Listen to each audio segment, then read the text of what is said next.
So now that we can make those bonds, now we know how those bonds are being made and what makes up those bonds, we can talk about the electrons within those bonds themselves. So there are two extremes in the spectrum of bonding, which we have talked about in our previous lessons. First is covalent bonding. Covalent bonds occur between atoms that share electrons. Remember, that's our big difference between covalent and ionic bonds. Ionic bonds occur between a metal and a nonmetal, and those involve ions. So we can even break this down further. We share electrons, and these are between nonmetals for covalent compounds. And for ionic bonds, they're between a metal and a nonmetal and involve ions because electrons are donated from the metal to the nonmetal, because that's our cation and our anion. So it's always good to remember those differences. So let's review that just to make sure that we are 100% positive we know the difference between covalent and ionic compounds. So determine if the following are ionic or covalent compounds.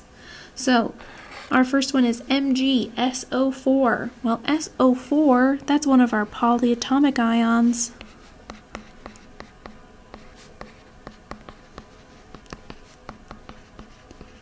So it's a polyatomic ion, and it's paired with an Mg, which is a magnesium.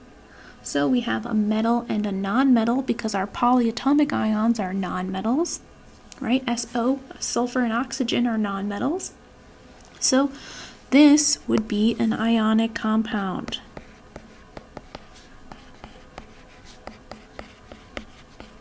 Because it is between a metal and a nonmetal polyatomic ion.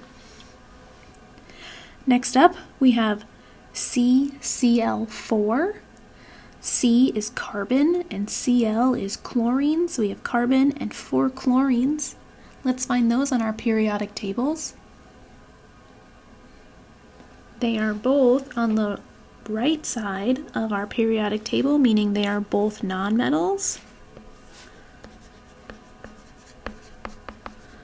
So if they're both nonmetals, this is a covalent compound.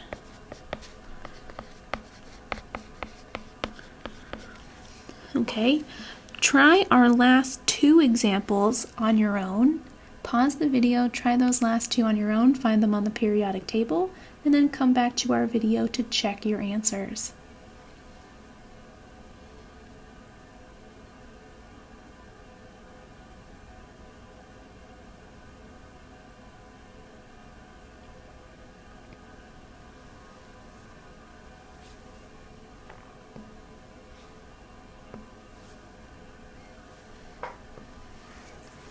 For our next example, NH3, we have to remember that hydrogen is a nonmetal, even though on some periodic tables it is placed in the first row or first column, but hydrogen is a nonmetal because it's a gas. So if hydrogen is a nonmetal and nitrogen is also a nonmetal, this would be a covalent compound.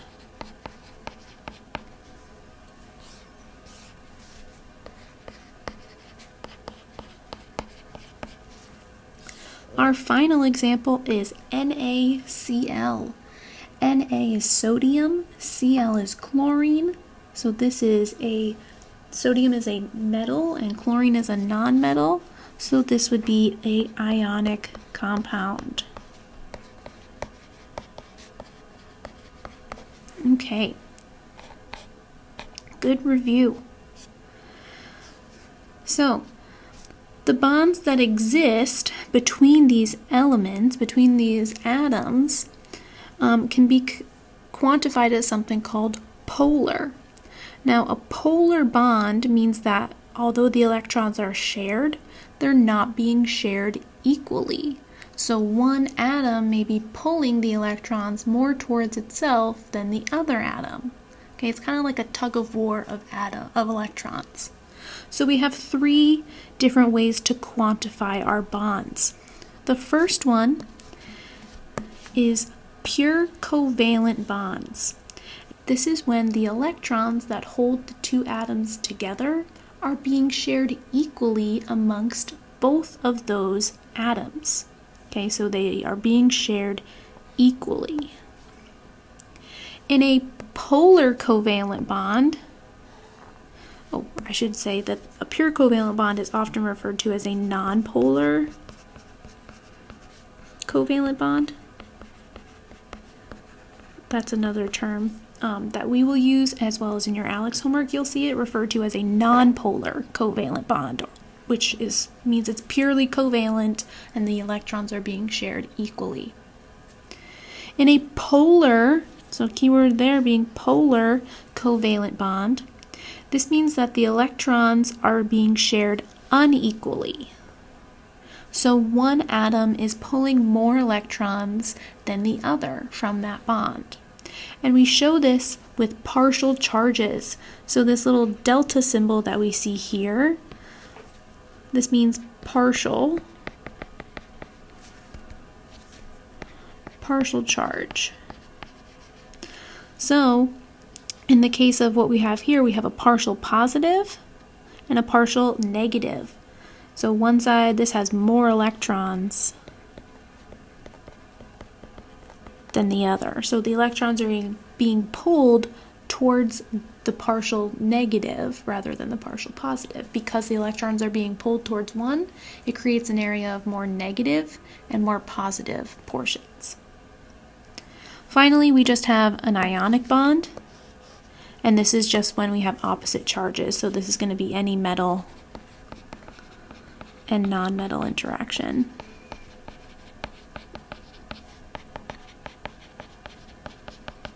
So just like we were doing before, if we can quantify something as a covalent compound or an ionic compound, well, if it's ionic, it's strictly an ionic bond. If it's covalent, we then have to quantify it further by saying if it's non-polar or if it's polar.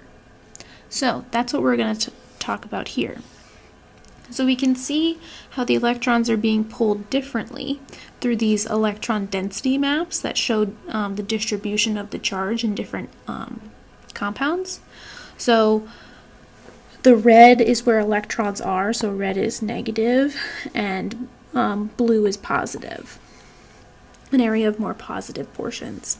So in our first example, we have H2, which is a non-polar covalent compound.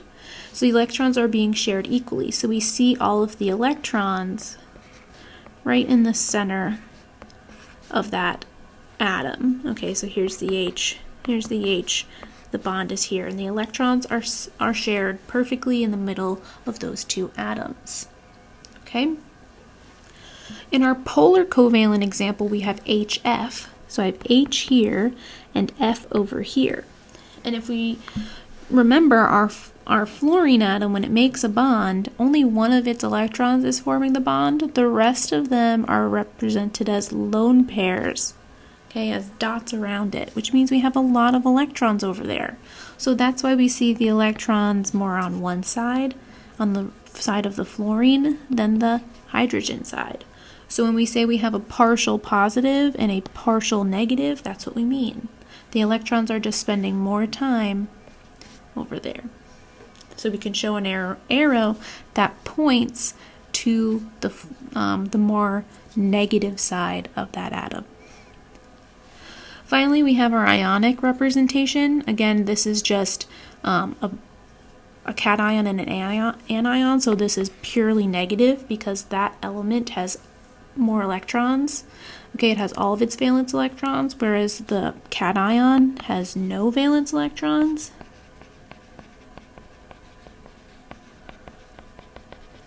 So there would be no red on that side. Okay, so the electrons are not shared. They're literally just two little magnets sticking together to create an ionic bond. Okay. So we quantify that relationship between the electrons, the pull of the electrons, using something called electronegativity. And electronegativity is the ability of an atom in a compound to draw electrons to itself. And electronegativity has a trend on the periodic table that varies with atomic number. So just like we saw electron affinity and ionization energy having different trends based on how much something wants an electron or wants to give away an electron, electronegativity has a similar trend.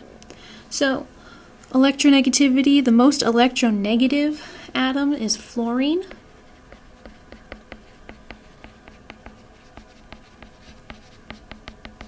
Okay, that's the most electronegative, and it has an electronegativity value of 4. So our chart here, which is also in your lecture pack, it has all of these values on it for the individual electronegativities of those atoms. Okay, so 4 is our highest electronegativity and 0 would be our lowest. So 4, the higher the electronegativity, the more the atom wants electrons. So higher electronegativity means more pull of electrons in a compound. And we see from this electronegativity chart that our nonmetals have really high electronegativity. So here are our nonmetals, right? These guys are our nonmetals. And our nonmetals typically create anions, okay, which means they take on electrons, which corresponds to their higher electronegativities. Our metals have lower electronegativities in comparison because they typically give away electrons.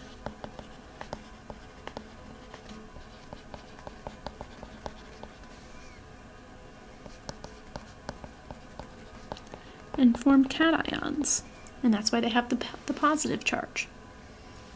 Okay, so there's no sharp distinction, no specific distinction between nonpolar covalent and polar covalent bonds, or even between covalent and ionic bond, or polar covalent and ionic bonds. There really is no difference in terms of specific atoms that form those types of bonds, but we can have some rules that generally help us distinguish the difference in bonds.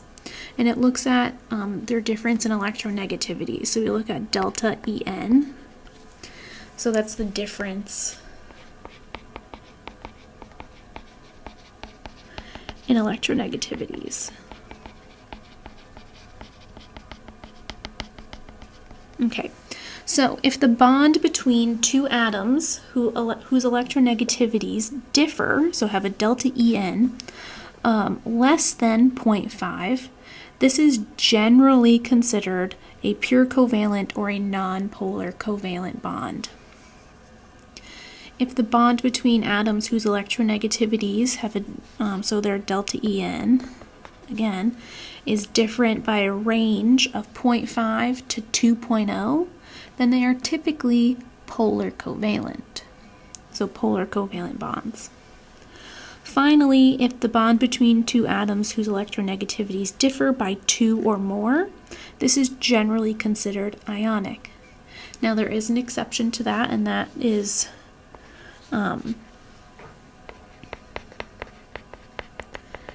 we see this specifically with fluorine.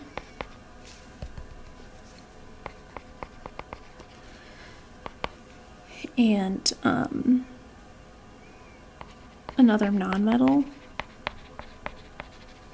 Okay, sometimes that difference, that delta En with fluorine, since fluorine is so electronegative, if fluorine is bonding to another nonmetal, the delta En is sometimes greater than 2.0, but this would still be considered a polar covalent bond because fluorine with another nonmetal is a covalent compound. So this is where we have to keep in mind that our first definition of what's covalent versus what's ionic. If it's a covalent compound, the only two options for types of bonds are either nonpolar or polar. If it's ionic, if it's an ionic compound, the only option for a type of bond is an ionic bond. Okay, so if you have an example where it's fluorine with another nonmetal and you get a delta En of greater than 2, this would still be considered a polar covalent bond because it's a covalent compound with a very electronegative fluorine. That fluorine is just pulling all of the electrons to itself because it is the highest or the most electronegative atom on the periodic table. Okay, so there are some exceptions to this. This is why we use the word generally throughout. So just keep that in mind. So let's do a little bit of practice with this. So I have our electronegativity chart here on the screen with me, and you have it in your lecture packet as well, so feel free to utilize that. We want to determine if the bonds between the following elements are either nonpolar, polar, or ionic, and if they are polar, we need to determine the more electronegative atom. So let's start off with a Cl, or a chlorine-oxygen bond, so Cl to O bond. So we need to find our delta En. So we're going to look to the electronegativities of chlorine and oxygen. Chlorine has an electronegativity of 3.0, and oxygen has an electronegativity of 3.5. Now, when we're doing delta En, think of this as an absolute value. We can't have a negative electronegativity, so we're really just taking the absolute value of the difference. So this would be 0.5. The delta En is 0.5. If we go over to our little chart here that tells us how to tell the difference between the electronegativities, if it's between 0.5 and 2.0, this would be a polar bond.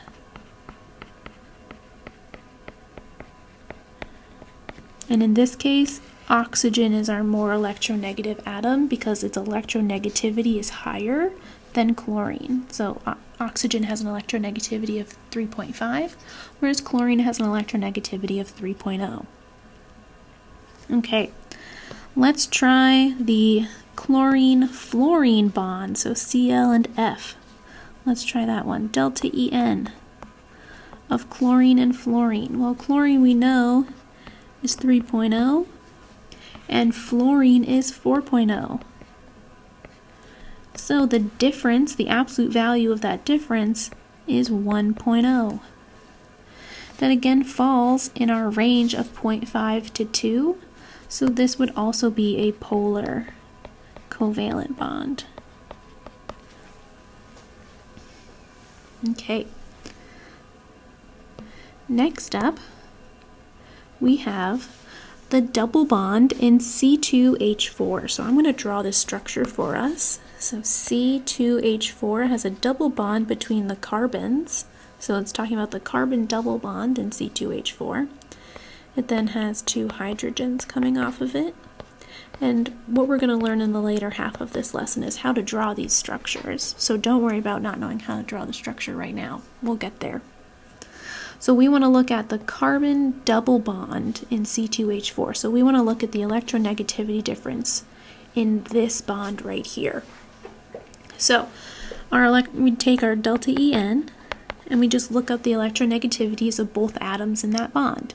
Both just happen to be carbon. So the electronegativity of carbon is 2.5. So we take 2.5 and subtract off 2.5.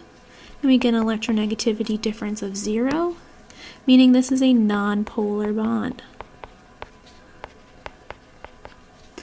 Bonds that are between the same atom are always nonpolar.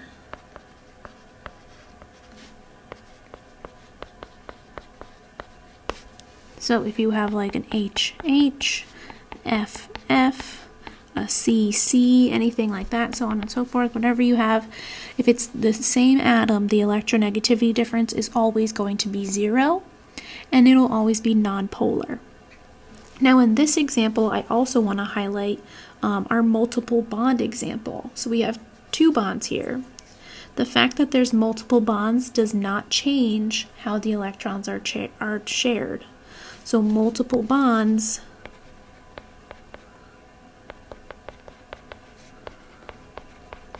don't affect the electronegativity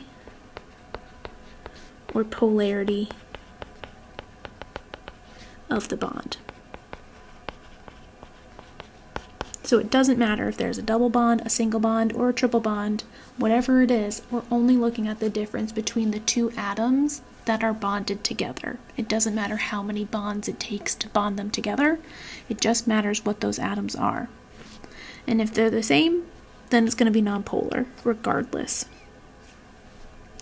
Okay, our last example, I have a little bit of room down here, is the CS-Br bond. And to see CS, I think I have to erase some of this. So let me just correct that. This is polar. Okay. So CS and Br. CS is all the way down there. That's cesium. And Br is over here. That's bromine. Now, because they're on 2 different sides of the periodic table, we have a metal and a non-metal. We know that this is automatically going to be ionic. This is an ionic compound.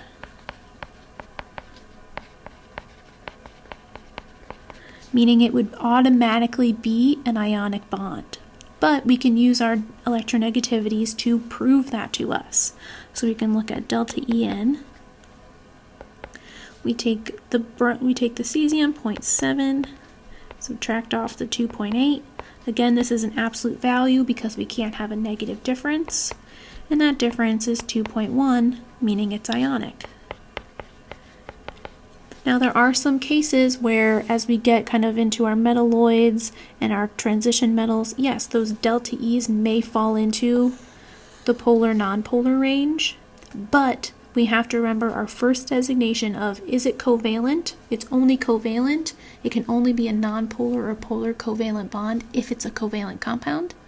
If it is an ionic compound, the only option for type of bond is ionic.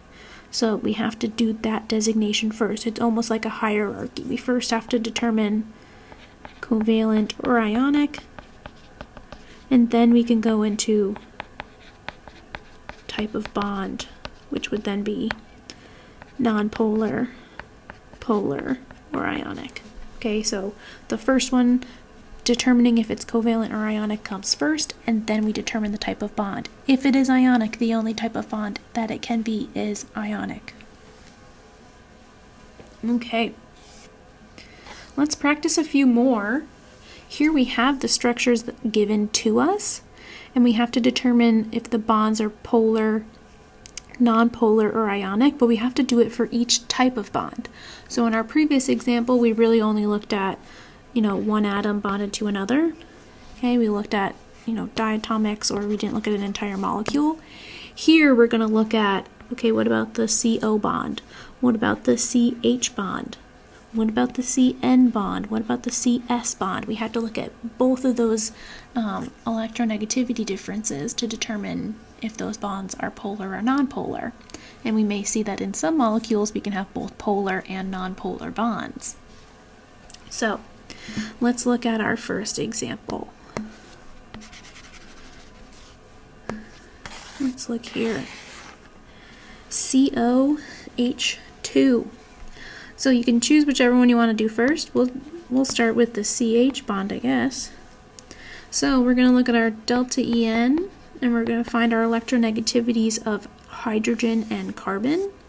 So we look over here, we have carbon is 2.5 and hydrogen is 2.1.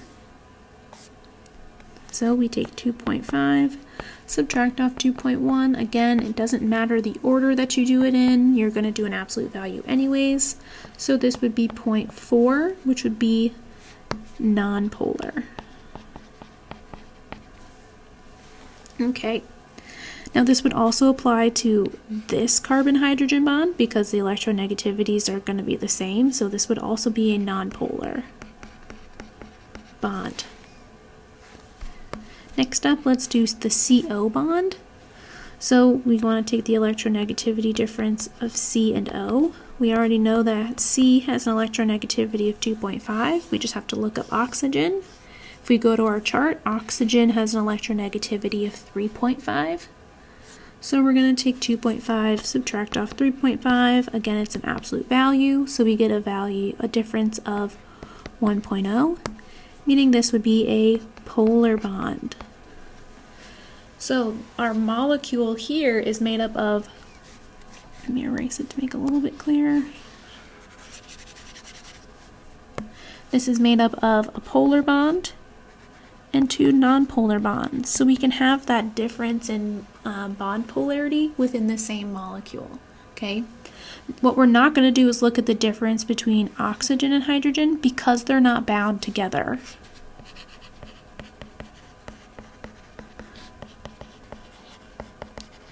If there isn't a bond between the two atoms, then we don't need to find the electronegativity difference. We don't need to determine if the bond is polar or nonpolar because there's no bond formed.